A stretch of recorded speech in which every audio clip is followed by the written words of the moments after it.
Hello, ladies and gentlemen, and welcome to our interview with Tim Leech. Tim is a founder and managing director at Risk Oversight Solution.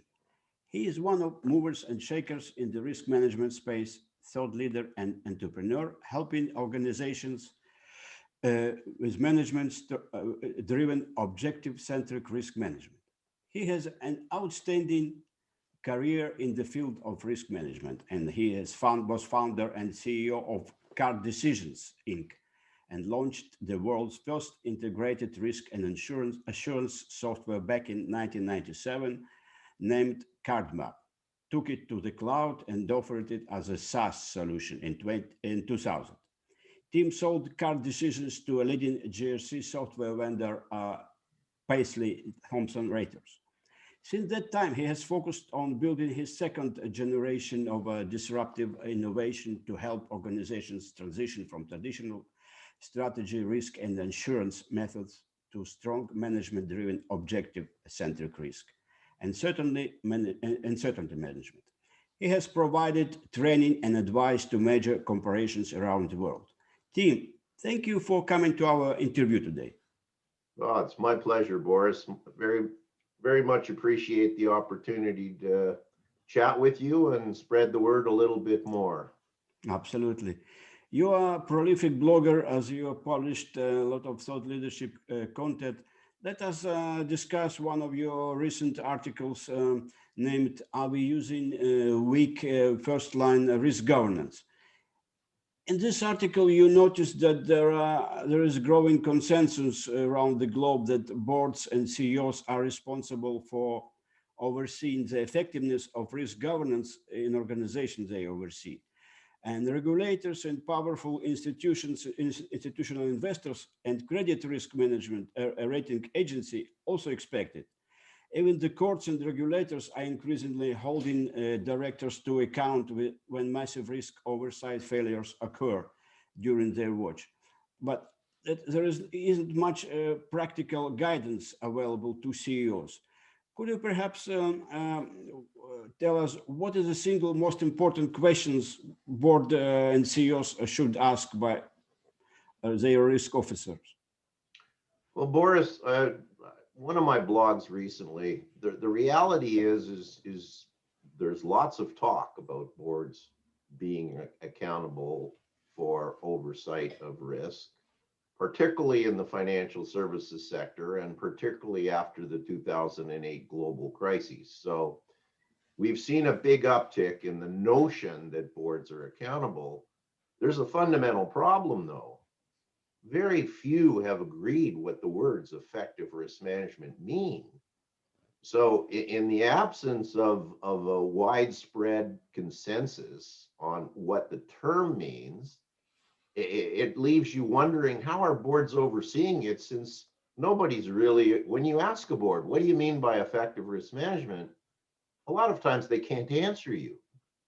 So they acknowledge they're responsible for it, but they can't tell you what it means. So the IIA has had a couple of goes at it. Their most recent, it's important that people realize that in the year 2000, the IIA professional practice standards said chief audit executives should assess the effectiveness of risk management processes in their company. So that's 20 years ago. In the year 2010, after the 2008 crisis, they actually changed the professional practice standards. 2120 now says internal audit must assess the effectiveness. Now, I'll go back to what I said before. There's no widespread agreement what effective means. So the IIA has put a standard in place. They do have a little 3 or 4 sentences in the standard that says what they think effective is, but their most recent guidance in 2120, actually they refused to say what effective was, and they said chief audit executives should evaluate the maturity of a risk management framework. Risk management maturity and effective are not synonymous. So the irony is if you read the IIA guidance, and unfortunately you have to buy it if you're not a member, but it was issued in 2120, they define 5 levels of maturity. The approach we promote is the optimized level 5 in that strategy. And I believe the whole thing, effective risk management, is a framework that delivers a materially reliable picture of the state of risk and certainty linked to a company's top value creation objectives and value preservation objectives to the CEO and the board. So that's my definition of effective. So I believe that that's a simple, straightforward definition. And then it's a question of how well are companies delivering on that? How many boards are getting materially reliable pictures of the state of risk certainty to all of their most important objectives that will make them successful? Or if you don't achieve them, it could seriously erode value. So that's the key. I'm not convinced yet that all boards around the world have acknowledged responsibility to oversee management's risk-taking, but it certainly is being promoted as something they should acknowledge by regulators. Powerful institutional investors are also increasingly telling boards they expect the board to oversee strategy and the risks to strategy. Interesting. So what is one commonly held belief as it relates to risk management and audit that you are strongly or even passionately disagree with? Well, I strongly disagree that the risk management profession has decided that creating a risk register and sending a risk heat map to the board constitutes enterprise risk management. Mm-hmm. So I write about that at length. In many places, I actually suggest in very strong terms they are doing the world a disservice by convincing people that risk management means managing a list of risks. The definition of risk is the effect of uncertainty on objectives. It's not about managing a list of risks that have been plucked in isolation away from their objectives and have been divorced or completely removed from the performance on the objective that that risk is affecting the certainty of. So there is no risk management standard that says the profession should have done that. The only people are regulators. The regulators have actually caused the world to believe that enterprise risk means creating a list of risks and discussing it and assigning risk owners and evaluating individual risk tolerance. And that is not what ISO says. That's not what COSO ERM Set 2017 says. So I'm at a loss to wonder, how did all of these chief risk officers decide? Well, the only conclusion is they did it to comply with regulators who are well-intending but misguided. Now, your last part was, what do I get upset about internal auditors? Internal auditors around the world, there are 5 major approaches to give assurance: compliance-centric, risk-centric, process-centric, and objective-centric. So 5 in total. I'm missing one right now, but it'll come to me. So the reality is very few internal audit departments in the world assess and report on the state of risk certainty related to their company's most important objectives. I have literally, I've had hundreds and hundreds of clients.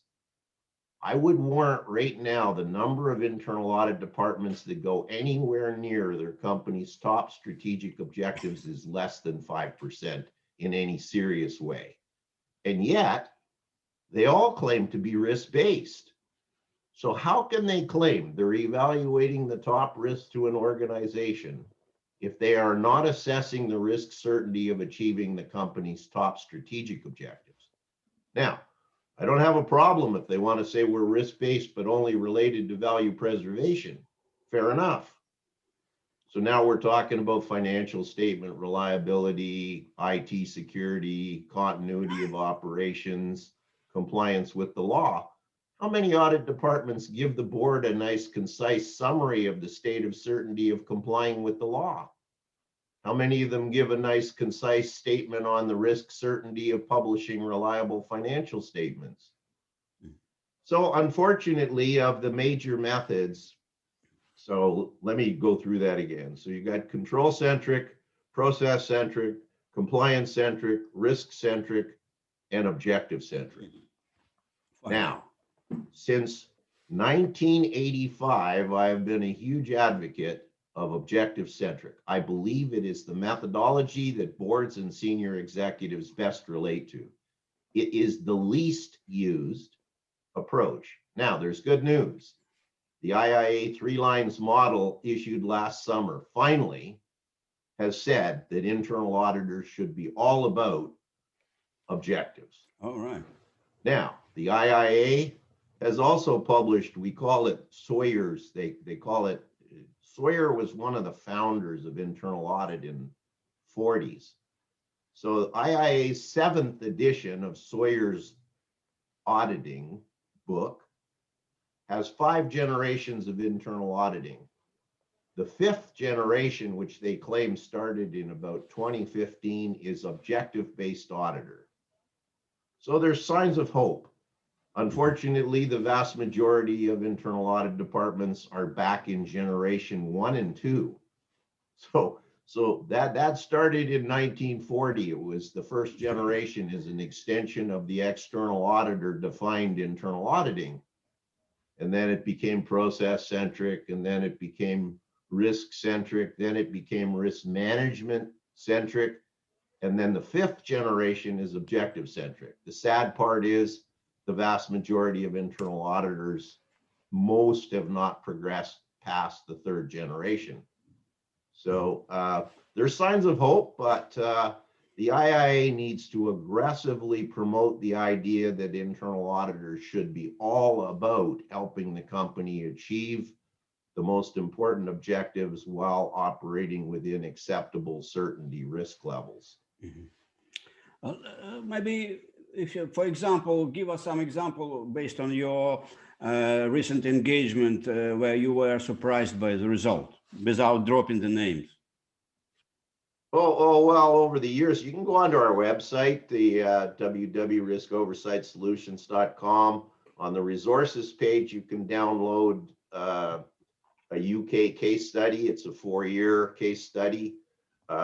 Takes you through. So when I arrived there, the CEO brought me in. She's been a big advocate of objective-centric, strong first-line risk management for a long, long time. Dates back to when Mobil brought me in the mid-90s to deploy the methodology through all of the whole of the world. And when she brought me in, she showed me there was a stack of 40, we called them 11 by 17s, but in Europe they're slightly different, but they're the great big large size paper.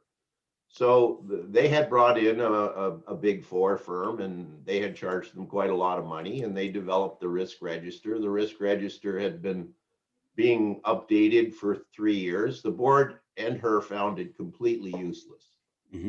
So what surprises me though is how many companies are still doing that in spite of overwhelming evidence that very few of them integrate that approach to enterprise risk.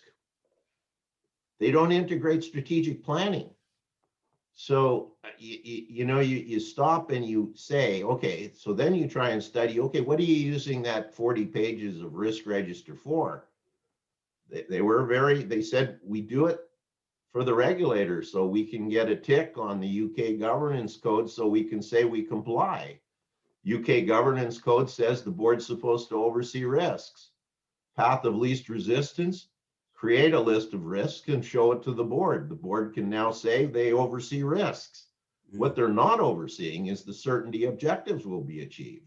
And the definition of risk is the effect of uncertainty on achievement of objectives. So Does it surprise me? No. 95% of the world is still delivering that bother with risk management at all. They still bring that risk. They create that risk register, they update it, and they show it to the board. The boards are okay with it. CEOs are okay with it, and regulators have actually caused it. So it's shocking to me that so large a percentage of the world is actually okay with wasting a lot of shareholder money creating things that aren't used in any serious way for important decisions. Mhm. Now, on the audit side, pretty much the same situation. The audit plans claim to be risk-based. They're not really looking at the most important value creation objectives. So there's a miscommunication there. They should at least say risk-based except for the important value creation objectives, which we don't look at. So they should at least be clear on that. Very few are. The most recent IIA guidance on how to create an audit universe was to create a schedule with a bunch of risk categories and say, how well are we doing on risk categories? So as long as both the internal audit profession and the risk profession avoids delivering information to the C-suite on the board on certainty of achieving the most important objectives, I think we're going to continue to have suboptimal at best risk governance. And both professions, the Institute of Internal Auditors and the risk profession, which is Primia and GARP and RMA and IRM, they all should take stock. They are taking their members down this risk-centric road, which is killing the profession. You ask how many boards, how much great information did you get out of this year's risk register report? What did you do after you found that out that was material in terms of the success of the company? So the IIA and all of those risk associations, they better seriously take stock and think about whether they need to herd their members towards objective-centric risk methods. Mhm. Interesting. So if we go further, how does someone hearing this for the first time will take action based on what you said? Or maybe if there are one thing that the risk manager should start doing right now based on your theory? I think they should first reflect. I said my definition of risk is that the senior executives and the board are getting a materially reliable picture of the state of risk certainty linked to the company's top value creation objectives and top value preservation objectives. I think first they have to say, is Tim right or is Tim wrong? Is that in fact a very good definition of what an effective framework should accomplish as a result? If they accept what I've just said, I would encourage them to say, okay, how well are the methods that we are using right now delivering on the outcome of the senior executives and the board getting a materially reliable picture of the state of risk certainty of achieving the company's most important objectives? And I would warn you that when they take stock about the traditional approaches to internal audit and traditional approaches to risk management, which I've already referred to, they do not deliver well on that end result outcome. So if they disagree with my definition of effective risk management, what's their definition? You know, go ahead.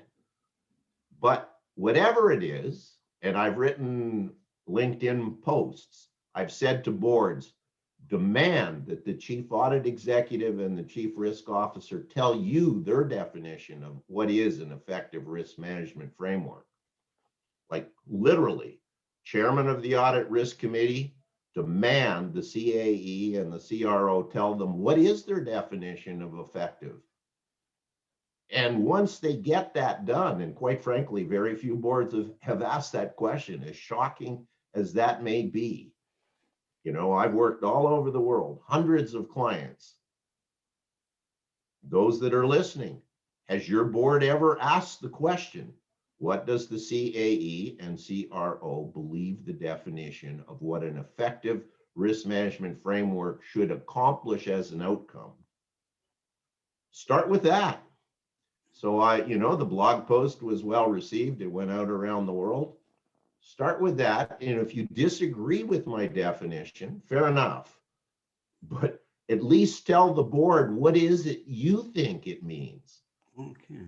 And then measure yourself against it. But I'm going to tell you right now, once you start having these dialogues, the boards may not be happy. If your definition is having an audit plan and producing 40 audit reports that do a scratch on the surface of the total universe and go nowhere near the top strategic objectives, fair enough. If the board doesn't want internal audit going anywhere near the most important risks, let's get that on the table.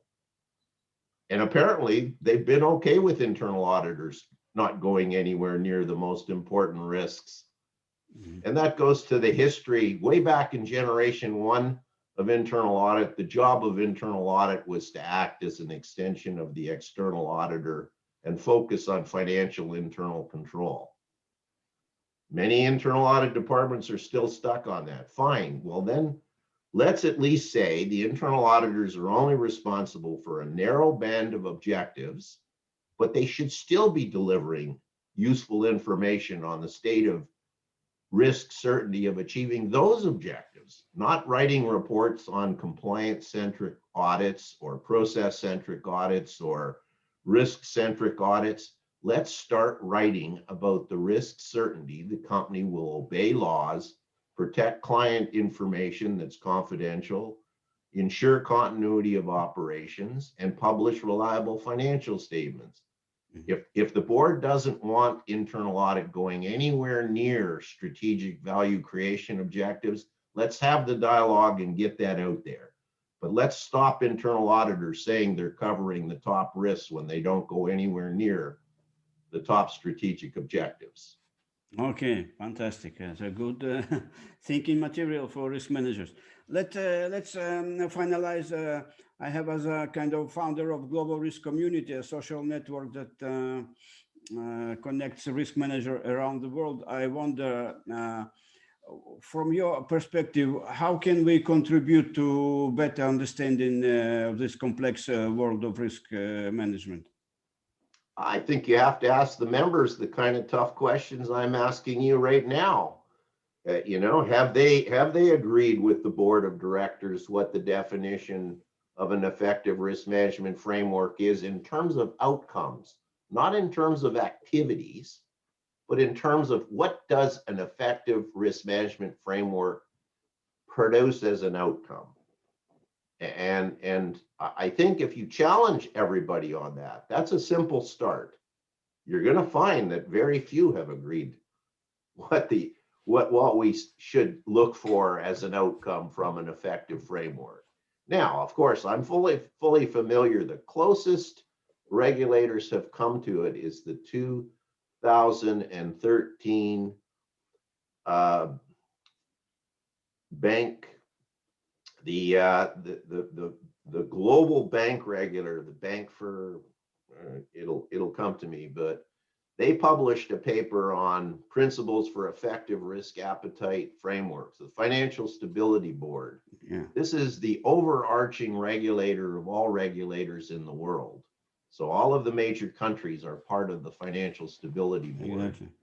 And they published principles for effective risk appetite frameworks. I don't agree with everything in it, but a strong message when you read through it says boards should be responsible for overseeing management's risk taking. Now, I would argue, though, what we need it to say is management boards are responsible for overseeing how well management is monitoring the risk certainty of achieving the most important objectives. It's a slight nuance, but I think they actually meant to say that, but they've been sort of the regulators are still very risk-centric in their mindset. So if you've heard of cognitive biases, if you have decided that risk management means managing a set of risks, it's difficult to get a broader mindset. Now, that was a major wrong turn in the profession. ISO doesn't say it should be about managing a set of risks. COSO ERM doesn't say it should be managing a set of risks. It says it should be about managing uncertainty that the company's objectives will be achieved. I prefer to say managing certainty instead of managing uncertainty. But literally, the profession's primary guidance says that's what it should be about. The profession took a serious wrong turn. All of the risk associations went down the wrong road. The IIA has gone down the wrong road. So as long as the world thinks risk management means managing a list of risks, we are in deep trouble in terms of the value proposition. Oh, fantastic. Very interesting interview, and hopefully a lot of thoughts for our members. So thank you, Tim, for your time for today, and I wish you great success with your thinking and further kind of enlightening our community with your approach. Thanks a lot, Boris. It's my pleasure. Absolutely. Thank you. Bye-bye.